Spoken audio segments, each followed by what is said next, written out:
Good morning, everyone. So it's just about time for us to begin. Thank you for joining us for our webinar. Today we'll be talking about how we've implemented new and innovative technology here at Inova. Sometimes it's nice to give others a view on how we do our own things internally as well, and how we also innovate and use the technologies we offer or solutions that we offer to our customers. Today, your speaker will be Jasper. Jasper Kraak, for those who don't know him. He's given quite a few webinars, so believe me, you'll be in good hands. Don't be afraid to ask questions. It's a very interactive session, so we look forward to delivering something that is of great value to you and your organization. I will now pass it over to Jasper. Jasper, whenever you're ready. Good morning. Well, I'm very ready. And Sharma, I really like this introduction slide because, hey, inbox, 110 items. I don't think that is working. So this is one of the topics that I will discuss on hey, how can we use the latest and greatest technologies and how we are doing that within Inova. So that is that. So let's try to move on in here and see. So this was my title: Adopt to New Technology at Inova. This is me. I'm not going to spend too much time on that. I live on Aruba, working with Inova for almost 7 years now. I call myself a Microsoft evangelist. I'm a trainer.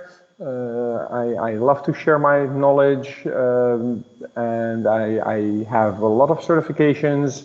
Below you see some badges that I earned. So hey, we're talking about Microsoft 365, Office 365. I have my stuff in there. This is not going to be a technical session, so don't be afraid.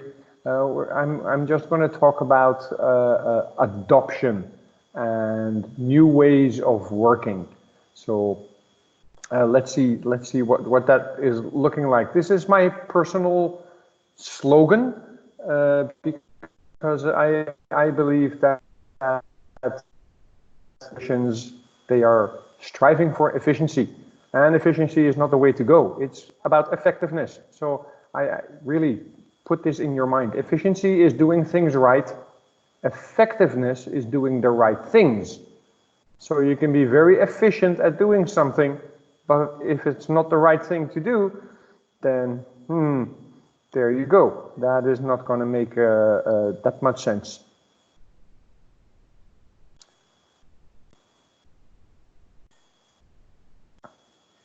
So what I'm going to talk about, I have like 25 minutes for this, so I'm going to talk very fast. So I require of my audience that you listen very fast as well. So digital transformation, what are we talking about? I use as an example how we communicate and how we collaborate using email.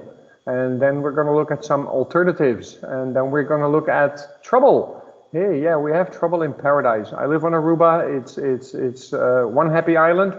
I know that the slogan of the beautiful island of Dominica in the Caribbean is paradise found. Hey, but even there is trouble. And then finally, hey, maybe if after this you really want to stick to email, do it smart. So that's what I'm going to talk about. If you have any questions in the meantime, you can type them in the little chat box. I have that open as well, and just shout, unmute your microphone if you're able to do that. Otherwise, we will be able to do that. And just please comment on whatever I have to say. So digital transformation, it's a buzzword. I don't really like the word. It's been a bit exhausted. We're overwhelmed with that. For me, it just means losing old habits and creating new habits. Sounds very simple. Trust me, we're going to look at Inova, at ourselves. So yeah, we're going to get naked for you and it's hard. It's hard to do this, losing old habits. And more business-like, it's about reimagine your processes, because a lot of stuff in organization is done like, hey, this is the way we do it. In the long term, those are very expensive words when you look at it business-like. This is the way we do it. Very expensive words. So digital transformation is not throwing tools at the organization. I admit I did that, doesn't work. Tools will not make the difference. You get that? You can throw whatever tools. So I can send out an email to my colleagues within Inova on Monday morning. Hey guys, I made that and that available. And then 6 weeks later, I find out that 3 users actually tried it. Not even doing something with it, they tried it. So tools will not make the difference when we talk about digital transformation. So I'm going to use email. Some of you have heard me before. You know, I have a very, very loud rant record against email. I think it's so unproductive and old-fashioned, and it's just not working. So let's look at a couple of things that is not working, specifically on internal email, because hey, for external emails, you have to deal with your relations, your customers, your clients, your vendors, whatever. So you're not totally in control. But on your internal emails, you are totally in control. You can manage that. You can make sure that you have agreement on, hey, this is how we should use it. So what happens with emails? You should realize that corporate information sits in personal mailboxes. And for that reason only, it's inaccessible for the organization. So even if you have email correspondence with your clients or your customers or your vendors, it sits in your mailbox. Nobody else in the organization knows that information. And it's inaccessible because, hey, that is how email works. I don't have access to the mailbox of Sherma or Adriana or whatever. I have no clue what is in there. So that is really, I think, a big disadvantage of using emails. Also, email is push information. I'll get back to push information later on. So you just push your so urgent, very important email into somebody's inbox, and it may be very urgent for you, but for the recipient, it is just adding up to that 110 unread emails in the inbox. So in general, you know, there's a lot of tools out there or best practices to manage your inbox. But the responsibility of your inbox lies not with you, it lies with the senders. So senders in general, they do not take responsibility. So then what we see a lot in a lot of organizations, and I've been around, so I know what I'm talking about, people cover themselves. Hey, I sent you this email 3 weeks ago, it's off of my plate, so we hide behind them. Or, hey, if you cannot get anything done from your colleagues, hey, let's copy the manager in there. That's a motion of distrust. So that is not working. Remember, I'm talking about efficiency versus effectiveness. It's just not effective. This should be, I hope that you recognize this. Emails are very badly composed. They are incomplete, they cause confusion, you have to go back and forth. What exactly do you mean? By when do you want it? It creates confusion. Email can be very time consuming. And if you are like most persons, that you have your cell phone sitting next to you and you have your Outlook opened all day, you get all those notifications. And then you're very tempted to look at it. You're working on something else, and then you're distracted. You open the email, and then you're distracted even more, and you even get upset or whatever. So that is not working. And then we have this. Oh, don't you love this? I really like this. We have the reply all, we have the carbon copy, we have distribution list, we have black carbon copies, and you know, the only thing that stuff like that is doing, it is just multiplying what is not working in the first place. Look at the previous 5 points that I put out there. So that email, it is just multiplying. If you include multiple people in emails. So for me, this, and I can go on forever like this. I mean, this is just my top 6 list of what is not working on email. I have plenty of other things that I think, hey, come on, let's stop doing that. There is better ways out there. So let's look a little bit on time management and effectiveness. So this is actually about our own company. So we are about 45 people in total, and hey, I'm IT admin, and we are on Office 365, and you get those great dashboards where I can monitor everything. So I know that about 15 of our people, of our employees, have over 50 emails a day. 60% of them are internal emails. So we're going to do some math here. We're going to make a calculation. So 60% are internal emails. Suppose that the recipient spends 2 minutes on those, not even replying them, but at least they are unfocused or distracted for at least 2 minutes just by reading that email. So 60% of those 50 emails is 30 emails. And then we look at 2 minutes times 30 emails is 60 minutes, is 1 hour. So those 15 people spend 1 hour a day actually doing nothing. You know, they read internal emails without even acting on it yet. So 15 persons times 1 hour is 15 hours. Daily. Every day. I mean, those 15 people are, well, probably the persons that work 7 days a week. You know, they will open their inbox on Saturday and on Sunday as well. That is what those 15 people do. Daily. You see that? Daily, very big. So that equals almost 2 full-time employees. And then you should ask yourself,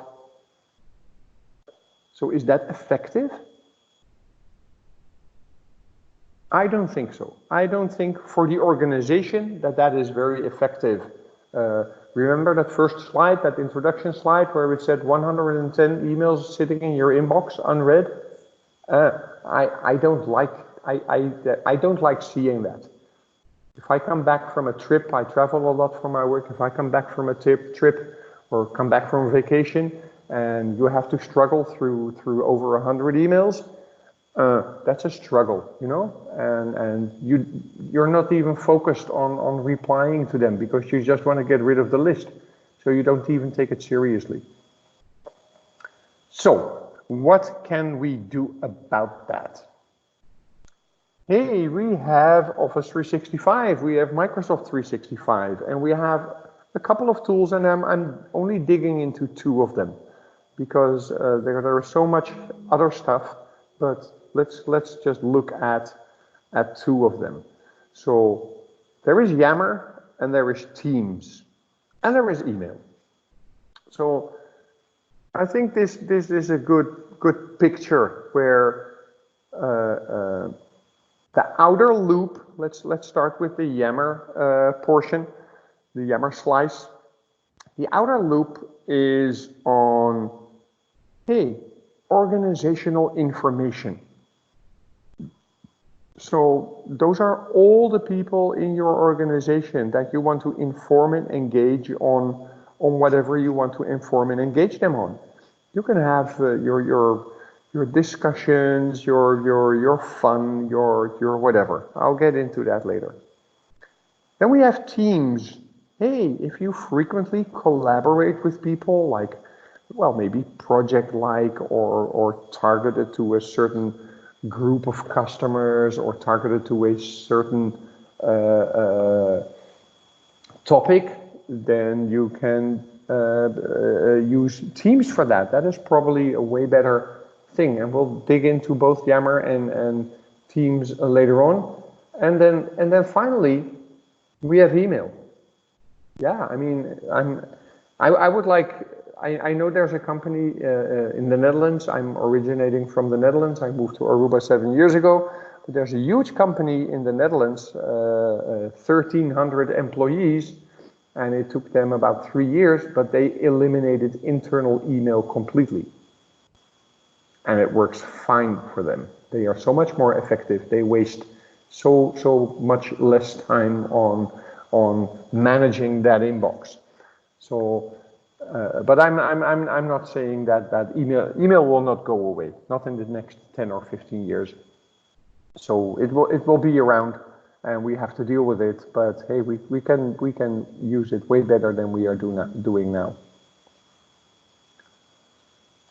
So let's have a look at Yammer. So if you're on Office 365 or Microsoft 365, you have Yammer. So I always say Yammer is your Facebook for the enterprise. It's your intranet. So if you don't need a training for that. I mean, you are all on Facebook. I know that for sure because I looked you all up. You are all on Facebook and you never needed a training to do Facebook. You know Facebook. You just open it up and you know exactly how it works. So Yammer works exactly the same way. It looks like Facebook. It smells like Facebook. It feels like Facebook, but it's local. It's for your organization. It's your local intranet. So what belongs on Yammer? Company-wide communications.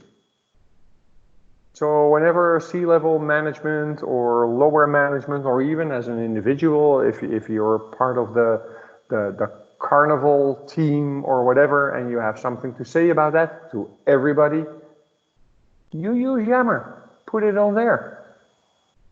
Things like national holidays. So Inova, we have offices in Trinidad, Aruba, Curacao, Puerto Rico, Jamaica, Ecuador, and all of those countries have their own national holidays. Hey, that's relevant corporate company-wide information.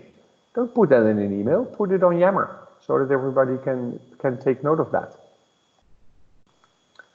Things like celebrations, congratulations, somebody passed an exam, or you did a wonderful thing with a big customer, or you won a deal, or whatever. You want to be acknowledged for that. So do that on Yammer. When a new employee joins the organization, I think Yammer is the perfect platform to welcome such a person and say, hey, hi, whenever you need this or this or this or this, just contact me, just to make communication easier. I love jokes, so hey, there is no business without humor. So whenever you find a funny joke on whatever social media or your own brain, hey, post that joke on Yammer and put a smile on the face of your colleagues. I think that's very relevant. If you organize events and you have pictures of them, or you want to announce it or invite colleagues to come to a specific event, that's company-wide communication. Post it on Yammer. General interesting information about the product that you sell or stuff like that. It all belongs on Yammer, not in any other platform. Although if we look at that previous slide with Teams and Yammer and Outlook, those are not hard borders. There is always a gray space where hey, should I put it over there or should I put it over there? And then it's your responsibility to make a choice. So just a screenshot, this is what it looks like. So actually this screenshot is more of a joke. I traveled with my colleagues, Ronald and Jeroen last week, and hey, all of a sudden we had our private airplane. We were the only 3 passengers. So hey, I think that is funny. So we have to post that. And the crew of the plane was on the boarding process like, hey, let us know when you finish your sandwich and then we can take off. So that is funny to joke to our other colleagues within Inova. So now let's look at Teams. I think Teams has it all. I really hope that a lot of organizations will adopt Teams in a way that Teams is your major application. The first thing when you do when you come into the office or switch on your computer is open Teams to see what is going on. So a couple of features, and I'm not doing the whole thing. You just have your individual chats. So I made a small screen clipping over here with a colleague, Victor, and another colleague, Jean. She did a terrific thing. So I just sent a personal chat to Victor. Hey, I think Jean deserves a bouquet of beautiful flowers. Very simple, chatting. We all know I don't have to drill into chatting. Then we have like Teams chat. So that is, in a team you can have multiple members. So it's not like a distribution list in Outlook or CC in email. No, it's a persistent chat. So you can always browse back through the history of the chat, and you can always reply to something that was posted like 10 days ago or even 2 months ago. It is persistent. It sits there. And you can always look things up that happened previously. Also, if a new member joins a team, they will have access to all that previous stuff. That is never going to work in a email thread. You know, they don't have access to the previous emails because they just don't joined the group. They are only part of that group as starting per now. Then we have, of course, external chats. So we can external parties, either if they are on Skype or Skype for Business or on Teams, and you can integrate your telephony system in there as well. So this is a screenshot of my phone number in Teams. So I can accept a phone call if you dial that number through Teams. So there's really integration in voice where you can have your PBX, your local PBX integrated in Teams. We have calendaring functions. It will synchronize with your calendar in Outlook. Conference calls, that is actually what we are doing right now. Video meeting, I disabled my camera. I don't want you to see me. I'm ashamed of that. I work from home, so I sit here in my without an airco in just an old t-shirt, and so I'm not doing a video meeting. We're just having a conference call. It's being recorded. I saw Sharma push the button exactly at 11 o'clock, so it's being recorded, so other people can enjoy this session as well. Then we have a section called Files, and actually you can work simultaneously in the same files, because all the files that you put in the file section of a team, they actually sit in SharePoint. And SharePoint has that capability together with Word and Excel and PowerPoint that you can work simultaneously in the same file. So you can work in that spreadsheet, making the calculation or whatever, and in the meantime you talk with the person who you are collaborating with. So think of the advantage of working like this compared to sending that spreadsheet as an attachment in an email. Back and forth, back and forth. And especially if there's multiple people involved, hey, what is the latest version? Because, hey, we just hit the button reply all, attach the file again, and then you have like like over 100 versions of somewhat the same file, but which one is the correct one and which one is the latest one. So this is actually a good solution to tackle that. We can do whiteboarding. You can have channels within Teams. We can have private channels within Teams. I'm not going to dig too deep into that. We'll just have experience Teams. You can set up external teams. So if you run a project, you can engage with your customers and invite them into your team and do exactly the same thing with your SharePoint files and whatever. So you don't have to send attachments. They just pick up the file from the file section. You can collaborate with your, not only internally, but also externally with your relations. So that even then you have an impact on external email as well. But then, I mean, you know, losing old habits. So within Inova, I made some mistakes. I've been working there now for 6-7 years, and I'm a nerd. I'm a crazy guy. I'm curious and whatever. So I just throw all the new tools at my colleagues. And then I found out that it doesn't make a difference. They just don't use it. And you have to realize, although Inova is in IT, we're just a very average, normal company. We are not, well, I think we should be happy that not all of my 44 colleagues are as crazy as me. So losing old habits, and particularly when we talk about email, that is hard. It is really hard. And thanks to Office 365, we have those beautiful dashboards. It's measurable. So I took this screenshot this morning, and this is our email activity over the last year, where I implemented Teams. And well, Yammer was implemented like 5 years ago, and Teams was like implemented maybe already 2 years ago, something like that. But we still have an increase on a yearly basis of 20% in emails. I'm not drilling down into is that internal or external email, but hey, we still rely very much on email.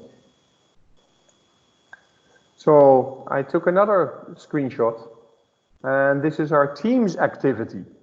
So hey, we're doing good on Teams, but if you look at those two little bars, actually we're not using Teams, we're using Teams only to instant message each other.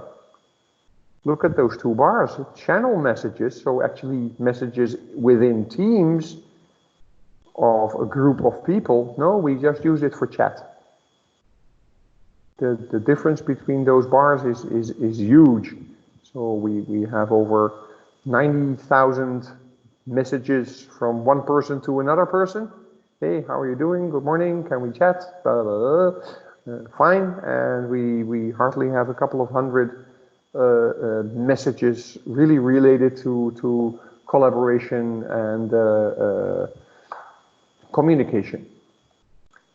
And then we look at Yammer. Well, we're slowly we're getting there. We're getting there. I think more and more people feel they are deprived from information not coming into their inbox, and then I say every now and then to them, yeah, but it was posted on Yammer, so you should open Yammer every now and then, or every day. Please do it every day. So this is really our own situation. I'm really trying to be transparent over here. So we propagate Yammer, but a lot of our users they come there every 2 weeks, and then of course a lot of the relevant posts are already below the bottom of the screen, and they don't take the time or whatever to scroll down. You know, it's again, it's like Facebook, and I know that most Facebook users have Facebook open all day, and somehow internally we should look at how do we accomplish that to make users do that in their job as well.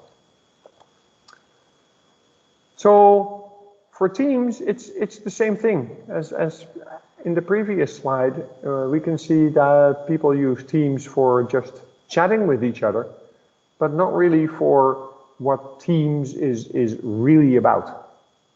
It's really about communication and collaboration to be effective. Remember that word, effective, not efficient, effective.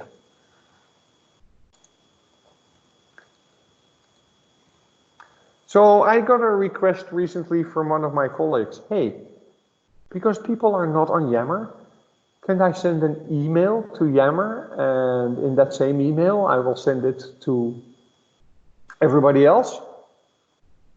And I said, well, technically that is possible, but I will disable that immediately, because then you just sustain the situation where people rely on email.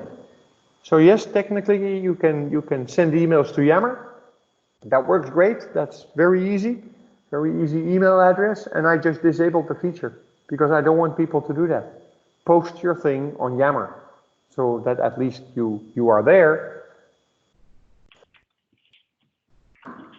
And if you post something, you will read other stuff. The same applies to Teams.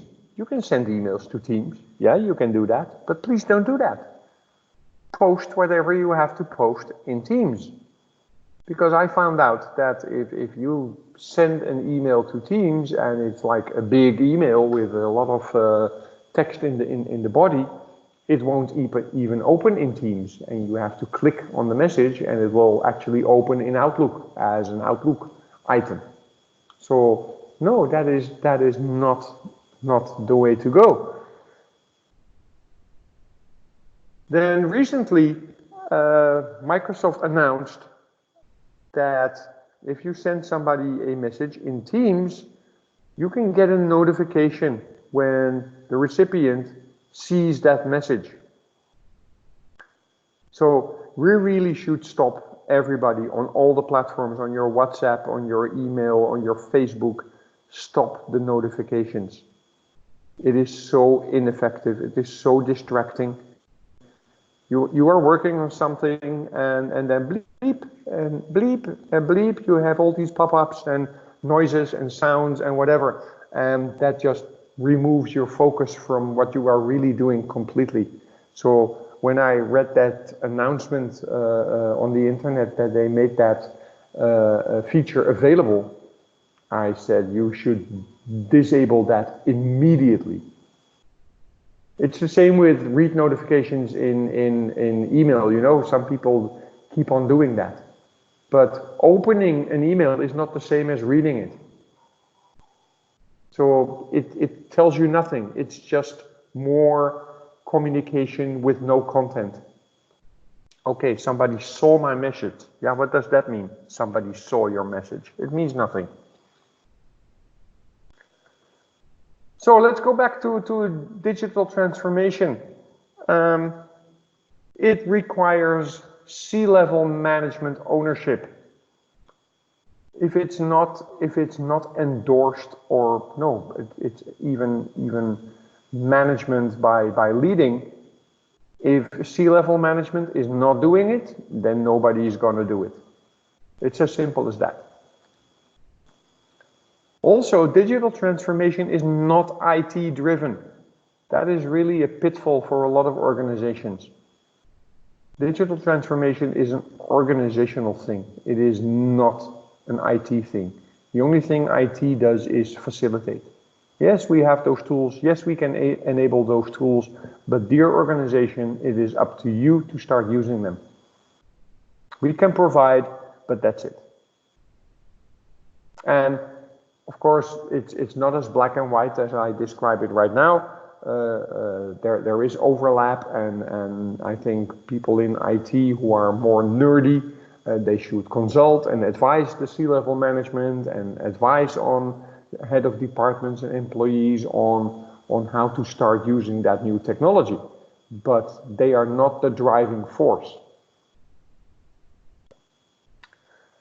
Training is really important, really. People really need to understand the why, and people, they only listen for what's in it for me. So if you push a new application to users, in general, they will just see that as another burden. Instead of that you explain them, hey, if you use it like this, you have these and these and these and these benefits. Try it out for a while and let me know how it works for you.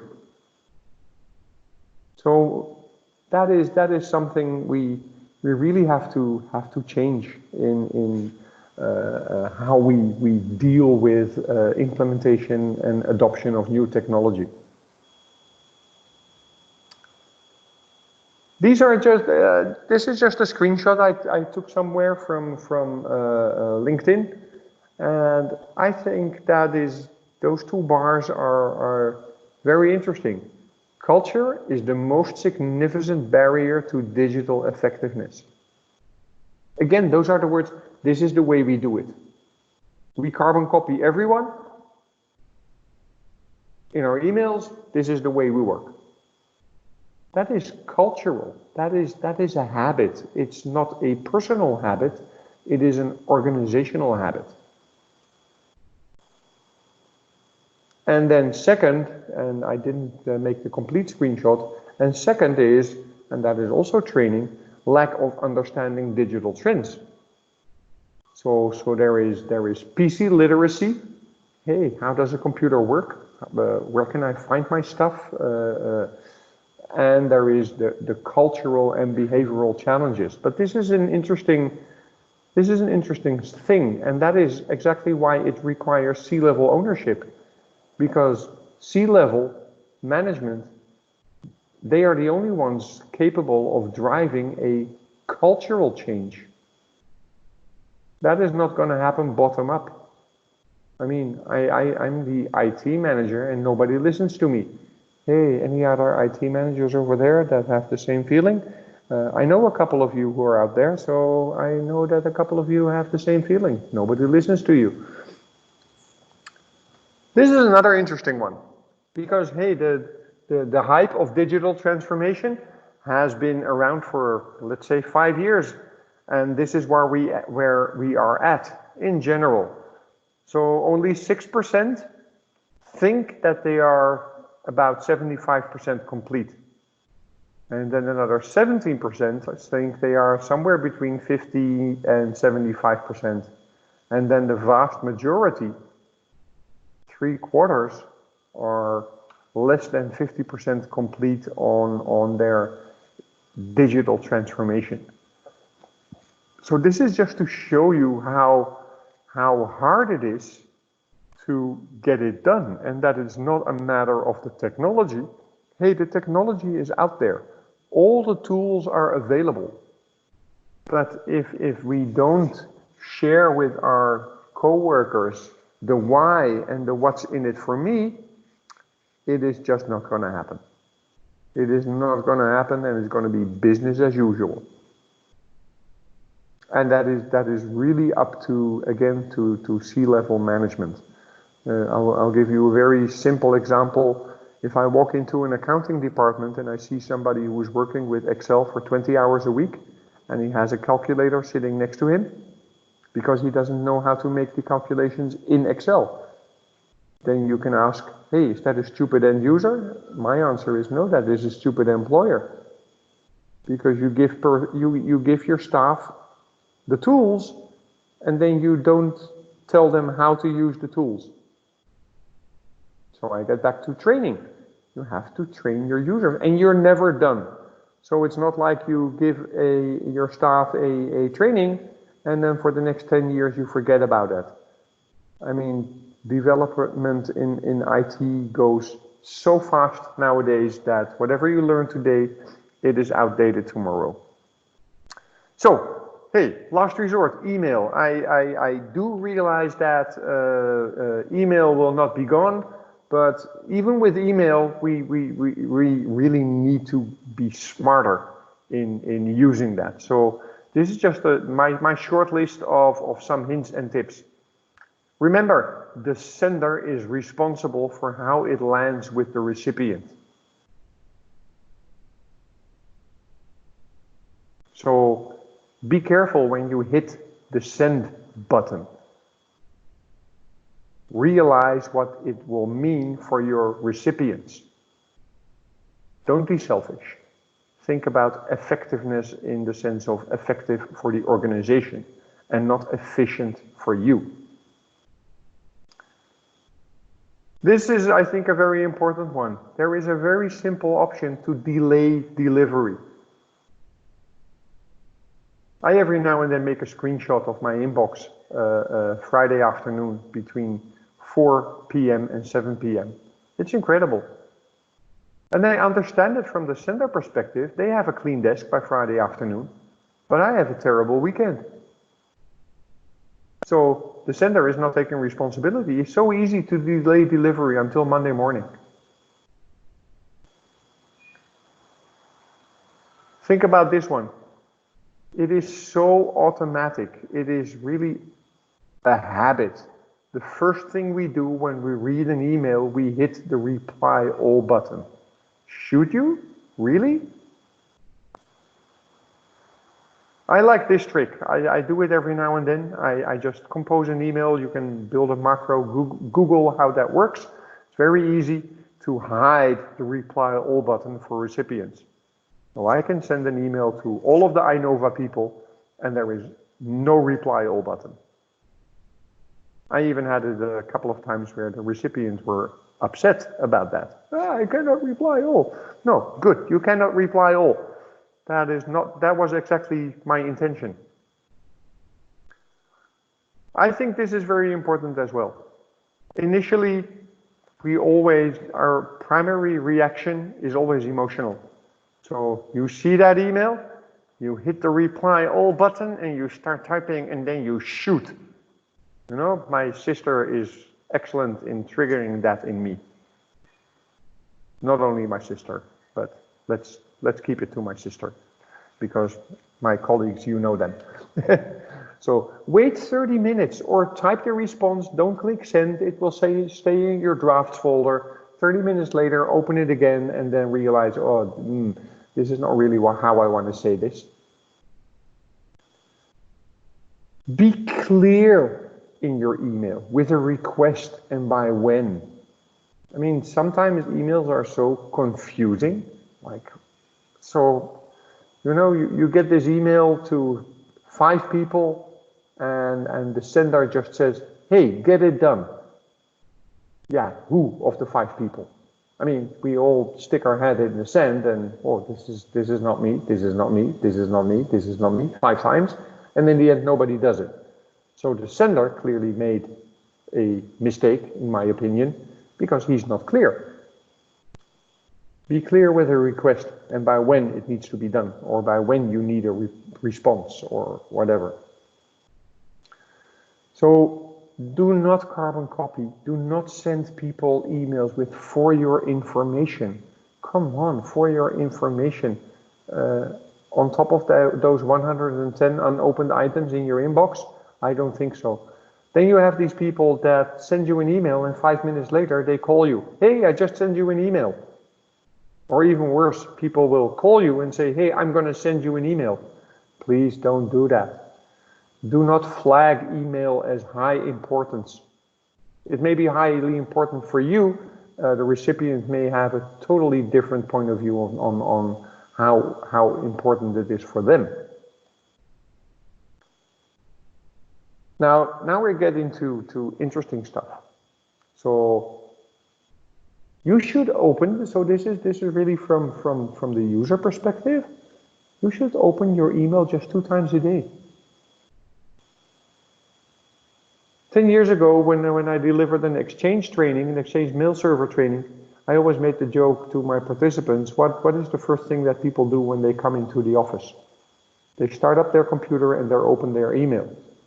Nowadays, it's much worse. The first thing that you wake up is you pick up your phone to see if there's any messages for you. Some crazy person message you in the middle of the night. You pick up your phone before you say good morning to your partner.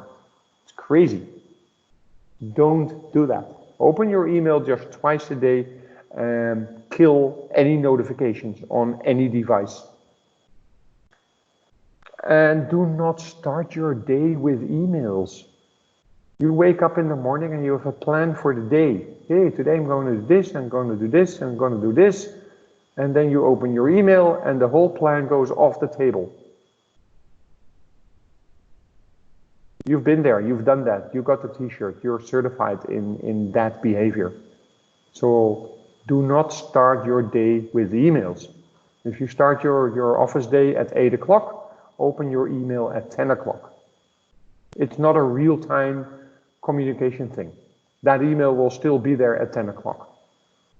And kill those notifications. Just kill them. Don't have any notifications in there. And then, in general, in any form of communication, not only email, you should try to forward the conversation. So, to a request, a simple no is not good enough. No, I cannot do that, it is not good enough. You should say something like, no, I cannot do that today, but maybe I can do it next Monday. Will that work for you? Or no, I cannot do that, but let's involve that and that colleague to see if they can do that. So move forward the conversation. Going back and forth with yes and no, it adds nothing. So we will share this PowerPoint presentation, and then you will have the time to write down this URL that I have there, because on my personal blog side, I have quite some interesting posts on email etiquette and stuff like that, because I really think email is killing organizations. It is dying of its own success. It has been very successful in the last 25 years. I remember very clear 25 years ago when I started as a trainer, I showed my participants email. I had a lot of end user trainings in those days, and everybody was like, email, I don't think we will ever use that. That was only 25 years ago, and now we are addicted to messaging and communication and distraction and stuff like that. So have a look at that site, at that specific page. I think this is a very nice blog post. So, I'm terribly running out of time. I'm sorry for that. I thought I had it under control, but let's see if in the chat box, if we have some room for remarks, for whatever you want to say about it. I really hope that somebody will say, okay, hey, this is giving me at least food for thought. Because the digital transformation, it is harder than you think. So open those mics or type in some stuff.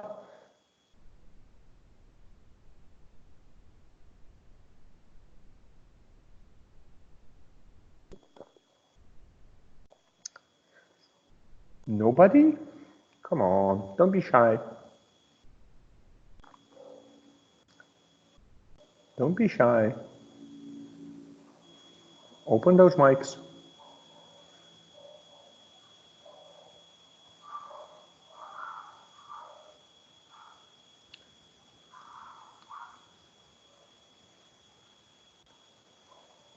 Okay, somebody says, we'll explore the Yammer tool, already using Teams. Okay, good. Yeah, do Yammer and really make that distinction that, hey, Yammer is your internal Facebook. You don't even need to explain that to your users, because everybody knows Facebook. And Yammer is exactly the same thing, but it's tied to the organization. It's not public.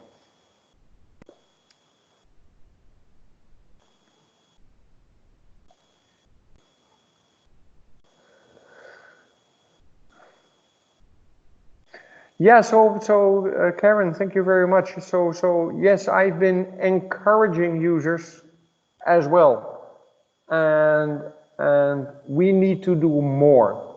So very recently, and is there any internal people in here? Because I don't know if I can disclose that. Oh well, yeah, there are some internal people. But very recently, we decided within Inova that I will be appointed as, let's call it, head of internal training. Because encouraging or shouting or repeating, it's not good enough.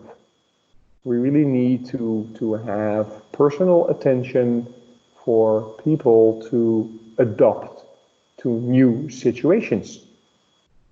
I mean, to put it very bluntly, they just put their middle finger in the air and they say, yeah, well, that's nice, but this is how I do it. So be a bit tougher with your encouragement is my advice to Karen, who posted that message, trying to encourage users to utilize different apps. No, it's good. So Damien, yeah, thank you very much. Don't have a mic. If you have a question, you can type it in as well. That will work perfectly well for me. Oh, yeah, Sheldine. Officially, I can take my pension in 9 years from now. I'm an old guy, but I'm going to stick around for another 30 years. You ain't seen nothing yet. Technology is only moving faster and faster and faster. Could you have imagined 10 years ago what your day would look like today? So try to imagine what it would look like in 2030. You have no clue. Neither have I. So stick around for half a century. It's going to be fun.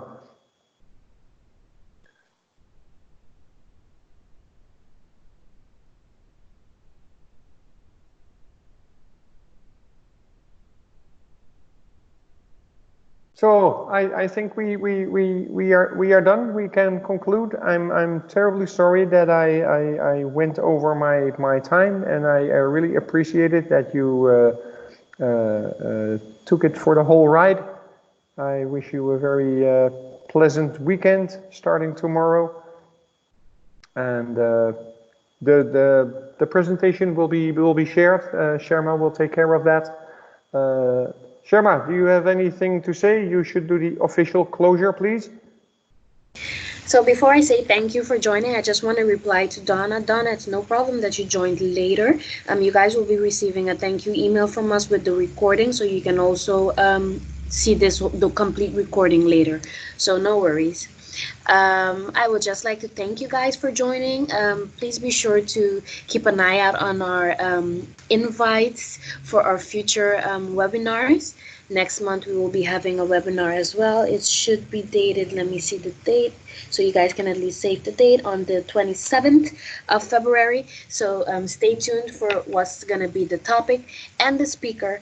I would like to thank Jasper, as always, for giving a great presentation and for allowing us to understand a bit more about the platform and also how we can reduce emails, basically. Yeah, be more effective. It's not about reducing email. It's just about being effective. Effective. All right. Okay, good. Thanks Thank you, all. guys.